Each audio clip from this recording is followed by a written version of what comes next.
Now, councillors, I'll just test this last one, even though I may even vote against the urgency. Councillors, this is about our Wategos shared zone. It's so urgent, it's got to be done. Okay, cool. The urgency might get up. So let's have a look at the words. Basically, I said the matter must be considered as urgent as the length of time that this project is left incomplete and ineffective could heighten the level of disengagement by our community from council town improvements. What I was then going to move is that we receive a designed and costed plan to enhance the shared zone along Marine Parade Wategos, in particular ensuring that pedestrians feel safe to use the road as a shared zone, removing artificial barriers that suggest a separation of users, and ensuring the shared zone uses the length of Marine Parade to the Lighthouse walking track, and to embed creative designs and artistic treatment of the parade. So that's what I'm basically looking to do. What we did just not good enough. So, as chair, I'm content that it's an urgent matter. We'll put the matter of urgency. We'll put the matter of urgency to a vote. Those in favour. Come on, Councillor Cameron, be mischievous together. Councillor Corey, Lyon, Njai, Richardson, Hackett, Spooner and Hunter for, Councillor Cameron against. So that is now considered urgent. This is the motion before us, and it's just moving on it, councillors. I think I shared some of the photos and that sort of stuff. Clearly, it's not a shared zone. Cars may be aware of it because there's a sign. Pedestrians aren't aware of it. They're told to go over there on a different footpath behind a bollard, which then runs out halfway up the road. So, GM? Yeah, I'm voting for, Mr Mayor, but I just want to ask the question. I guess there were some questions around whether or not it should be converted from two-way to one-way. And I just thought, if you're going to do this bit of work, if you're ever going to consider or reconsider the one-way option, it'd be best to do it at the same time, I think, and then you can look at it in its totality rather than just the end bit. But I just thought I'd raise that to confuse.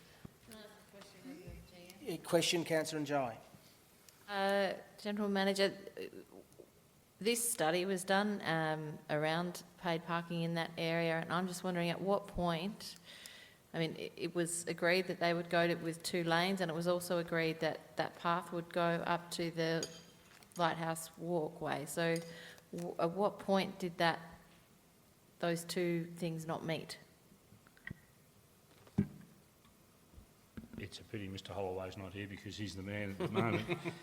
Probably just as well he's not here, actually. My recollection is that in the term of the last council there were a number of options, design options brought forward and discussed at council workshops. They were progressively eliminated until I think we had 2 two-way options and 1 one-way option. The staff recommendation was for the one-way option. The council supported the two-way option, or one of the two-way options.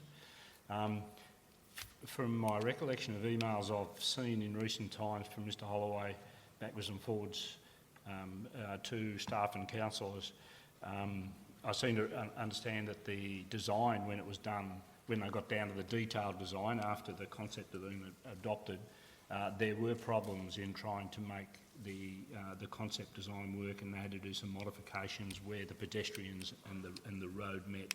And what we're seeing is a consequence, I think, of that modified design. And it was, I think, in part because of the road widths, it was too narrow to provide certain treatments. It was going to push it into the dune area, and it was going to start to move into national parks land, and there were all sorts of issues that started to come into play. So the decision was taken to modify the design to try and keep it within that sort of corridor, and as a consequence things got squeezed up a bit. So I think that's the non-technical explanation, Mr Mayor. Can I ask another question then? Councillor Njai, question. So given that that was the case, I mean, I remember some of the concerns from people that lived there was that the one-way option wouldn't offer them safe passage coming out of their houses, so some of those things need to be considered. But I would be asking, when we put something, say we're going to do something, and then for some reason,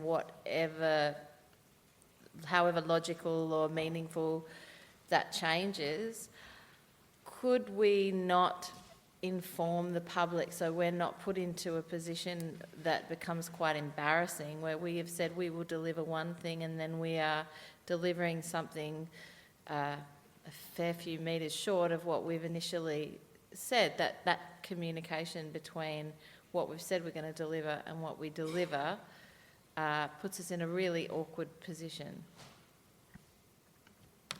Yeah, look, I think when we discussed this informally right at the end of the last council year, there was a feeling that some of the feedback we were starting to get was that it was going to be a bit of a nightmare having the two-way traffic, and that there was a significant loss of car parking in the area because of the two-way. And so there was some informal discussion about if it was necessary to avoid catastrophe, we might have to convert it to one way, and we were sort of given the ability to do that. I think it's fair to say that the feedback we've got from a traffic management viewpoint has been, while it's been difficult at times, it's been far from catastrophic. It seems to be working okay.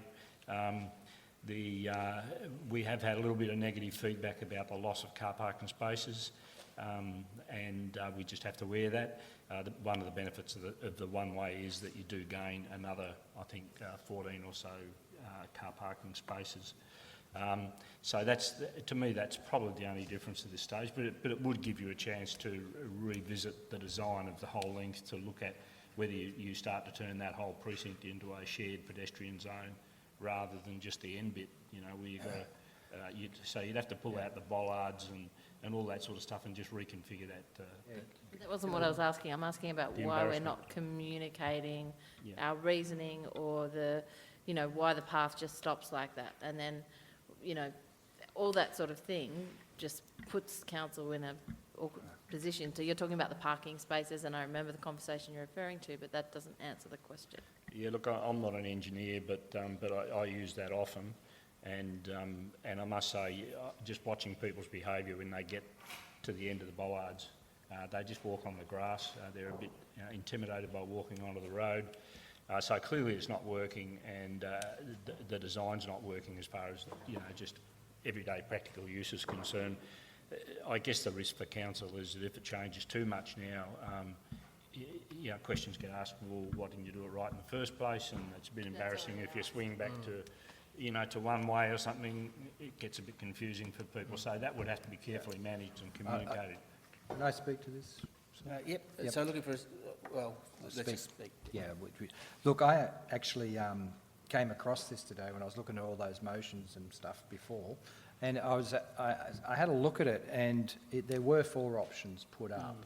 And it was actually, and Mr. Holloway might say this if he was here, because what I read in the report was that it would be a shared zone and it could have special treatment if budget was there to provide it somewhere down the track. So I think what's happened, we've given the go-ahead for that 4th option, but we didn't get the appearance of a shared zone, and that's what's causing the concern. I think I'm not being that hard on staff now that I've reread what we actually voted on back in the last council, because it was never guaranteed to be a different treatment at that time, but it was certainly envisaged. I think that the problem, though, is if we muck around with the 1 and 2 lane at this point, I'd be really nervous about because there were particular issues when we looked at it, why we went the 2-lane option, and it was to do with residents. And I think if we're going to change, we need to have that conversation all over again. If we make that a shared zone, though, properly, I think it's going to solve some of those issues that we're talking about. And at the end of the day, look, someone must have had a wrong tape measure at some point. It's pretty much, it was either it could fit or it can't fit, and it didn't fit, So if it gets really, you could take a couple of car parks out around that corner if it got problematic. But I would think what you're proposing here is, at this point, is the best way of going, and it does fit in with what we originally decided. Question to Councillor Hackett. This may come later, of course, but you're saying that council receive a designed and costed plan. Receive implies that you're outsourcing that for someone to put that together.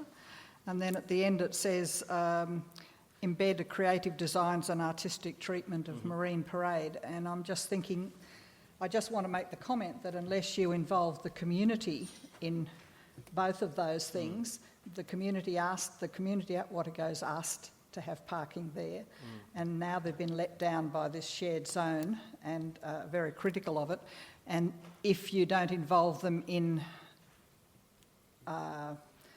loud designs or whatever you're putting there to make sure that everyone understands, you know, but if it's something that they're not happy with and they're not involved with, then that's going to create further problems down the way. Yeah, look, I think it's something that we've been looking at this. We had a discussion at the workshop, you might remember recently, about Byron Street in Byron, and the same issue about, you know, with the master plan, it's talking about greater pedestrian use and more shared spaces. And this issue where culturally, as a community and with our visitors, we have to get used to what people in international cities have been used to for a while, and that is having zones where cars and people and cyclists mix quite happily, and people drive carefully, and you know there's an understanding that they're in a shared zone. What we don't do very well, I don't think, here is, and the challenge for Wategos as well is that we're governed by strict regulations around road safety and road markings and all that sort of stuff. And I just noted from the engineer's initial response to the Mayor's request about some of the road treatments that are used overseas. The initial reaction was they look great, but I don't think they would be approved. So we get into this RMS sort of regulatory approval zone, you know. So I think the regulations need to catch up with changing behaviours as well. But I don't think that should deter us from exploring those sort of solutions, because that's what's needed. You need a visual change, you know. So when you come in an area, straight away you think, okay, this is a shared zone and this is the way people are expected to behave. Since we're just making comments, I wouldn't be too worried about changing it if we have to change it, because I think it's easy to argue, listen, we got it wrong, you know, we'll listen to you, we saw it not work, so we fixed the bloody thing. I think that's a pretty powerful sort of argument, so I wouldn't be too worried about that. And it's something clearly that we haven't got right. And it's our fault. We insisted on it, you know. We were advised otherwise in the first place, but that's the way we wanted it. We thought we were doing the right thing for them. But anyway, that's an easy argument to hold up, I think.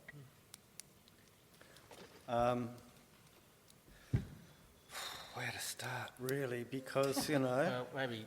If you went back in waxing time lyrical long too enough, Councillor Spooner, you'd see that this is on the books because around 2010, when the National Parks and Wildlife did their pathway halfway across on their land, I put forward a notice of motion that we come in and complete a pedestrian path on the other side. Now, that got held up and, you know, all the regulatory stuff and funding and on it went. And what happened was it morphed from that original idea into, oh, we can't put the path in until we solve the traffic. So it morphed into something else. And we've all acknowledged it here, and I'm not going to sort of point at different individuals, but what really happened is none of us really stuck to what we wanted to do ever, all the way along. You know, there's been other changes, and you've all referenced them. How we went from the footpath to the traffic zone, to the shared zone, to the one-way and the two-way. So I think, you know, collectively we all have to take a deep breath and go, well, hang on, maybe we just kept on incrementally doing stuff when really what we needed to do, and that's one reason why I was a bit concerned about the urgency, was I didn't want to see us rush in again and rush in and make a mistake. You know, I think what we're talking about we need to do, we'd need to, as the General Manager's just acknowledged, the important role that the RMS will play in this, because, you know, we're not going to do any regulatory stuff on a road without their concurrence. So, yeah, okay, let's reinvent the wheel and go back and start again, but my comments would be, let's be sure about what we want to achieve out of it. Let's be clear about what it is we're going to do, and then we stick to it. That's the bottom line. We have to stick to what we decide to do once we've done all that. Because really, that is what's got us to this point today. Sorry, That's right. Okay, so do we, speech against? Yeah, I'll have to. Okay, councillor, just as a right of reply, I think, I'm not too sure we're starting again, to be honest. And I can live with a whole chunk of it. Do you know what I mean? I can live with 14 less spots. I've personally received very little blowback about that. A couple of locals who live there have sort of cynically went, but they don't use them anyway because they walk there because they live up the road. Me and my family, my friends probably use that marine parade more than locals do because we actually park our car there. And as I said, I've received none as far as any outrage that we've lost a few spots. All this is for me is the design. I'm not interested in changing the traffic management or parking management at all. For the reason that Councillor Spooner said. It might be okay to go to one lane, it probably would be okay, it'd probably be better. But to be honest, I just don't want to have to say we've got everything wrong and we're starting completely again. It's working, it's lost a couple of spots, but it's working. What I'm interested in is the actual design so it looks like a shared zone, so it works as a shared zone. Currently, it is a shared zone, but no one knows that. And so that's where we need to just twist it. I hear what you're saying about the community. I've got to say, going to the community to ask them about design or art fills me with dread. Most of the great artworks on the planet would never be made if we asked the community what they think. That's where the committee that you're hopefully chairing will be a part of, because some slightly trained eyes can actually have a look over it. But look, I think we can still get this right, and so you live and learn. Let's put that to the vote. Those in favour?